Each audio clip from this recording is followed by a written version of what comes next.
Hi, my name is Monica Castillo, and I am putting together this video for SPED 512 at Azusa Pacific. It's a class for students with autism and autism spectrum disorders.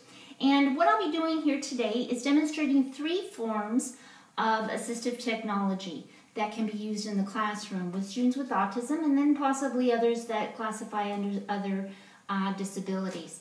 The 3 that I will be doing today, 2 are high-tech, 1 is low-tech. I have an Alpha Smart that I would like to show you.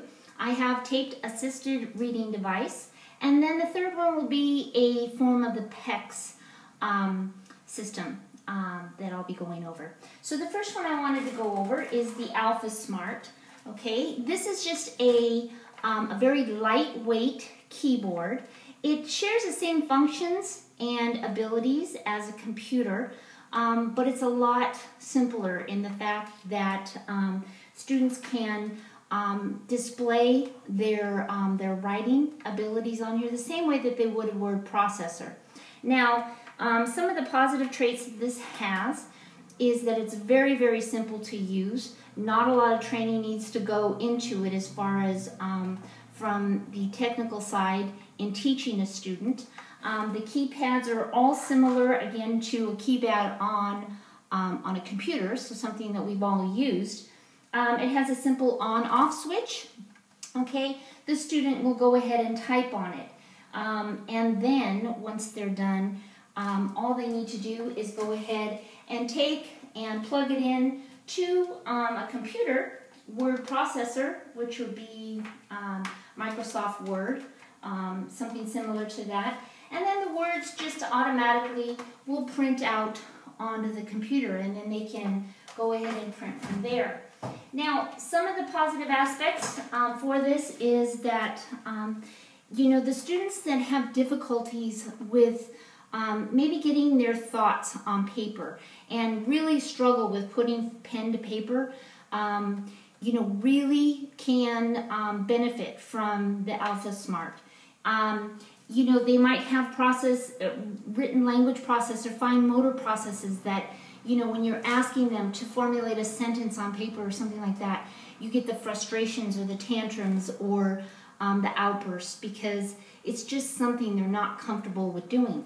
But when you ask them to go ahead and put their thoughts onto here, all of a sudden it's a whole new avenue that just opens up for them to do.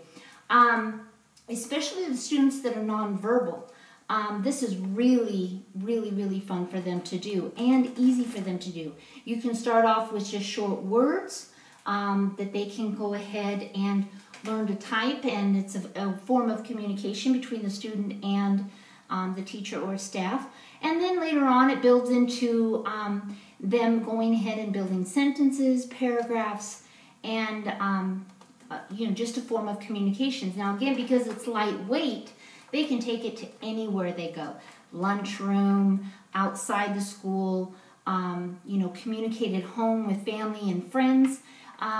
It's really easy to assess, not very expensive for the school to use, and there might be some that are just actually laying around. This happened to be with our occupational therapist. We have 5 of them on our campus, and she wasn't using them anymore. So we went ahead last year and picked these up, and I can tell you that my students have fully benefited from these. The second assistive technology that I would like to demonstrate is the tape-assisted reading. This is just a plain old tape recorder, something that maybe some of you guys haven't seen in a long time. This is something that I use every single day in my classroom. My students will come in and we actually use this as a center activity. We have tapes that are sent out for them that are at their reading level, and basically what they're doing is they are coming in, and we'll have a baggie here ready for them. They go ahead and take the tape out, put it into the tape recorder, put the headphones on, and they are following along with the books. Now again, these books are at their reading level, and what they're basically doing is auditorily they are listening and hearing a fluent reader, basically read with different fluctuations in their voice, excitement, different emotions and intonations, that it really gives them an idea of how to read and the excitement of reading. And they're not really reading so much word for word. Some of the positive aspects that this has is it teaches them how to improve their sight word recognition. It's very flexible. I can use it across the board as far as anything I might want to convey to them as far as feelings, emotions, any type of stories along that way. It also does build up their reading comprehension because they're interested in what they're hearing. The third thing I would like to show you is a form of PECS. PECS stands for Picture Exchange Communication System. Now this is something that I use quite a bit in my class. We use them as far as visual schedules in our class. We have them on the board. Each child will come in each day and we'll have their schedule laid out for them. And they will know at what center and at what point of the day they are moving around. For my students with autism, this is very crucial because this is attached to them and they just hold on to this. They want to know exactly what they're doing next. The example I'm using today is actually takes it a little bit step further. In dealing with some of my students, I have some that really are struggling with their emotional skills and their emotional recognition.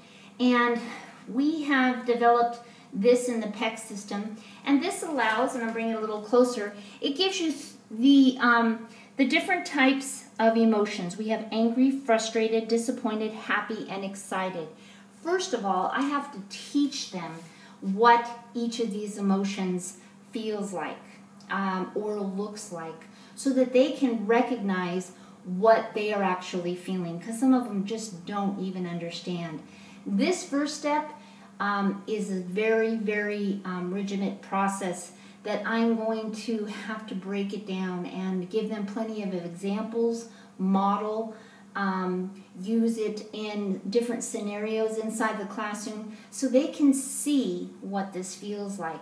A lot of times it's going to be just them using their experience, and if they have a frustrating moment, we're going to go ahead and take this, move the little Velcro tab to frustrated, and show them this emotion that you're feeling right now is frustrated. This is something that takes time and does take a process. Sorry, I dropped this. Here's another one that we use, and this says I feel statements. Some of the feelings that we have on here are good, okay, sad, excited, frustrated, and mad. And this is just two examples that we use in our class. These go on the kids' desks, and once they have mastered the understanding of how they're feeling, what we do is we use our reward system in helping to motivate them. So when they can use their chart or their words to display how they're feeling instead of acting out, that's a huge step for us, especially with my students that with ASD and the other disabilities that I have in the class. So again, this is very important for me to go ahead and use in the classroom as an easy technology, but it is very helpful in getting my students to convey their emotions and their feelings. So this was a very brief and a very short overview of 3 technologies. I have written the paper and have included some of my research and support in that.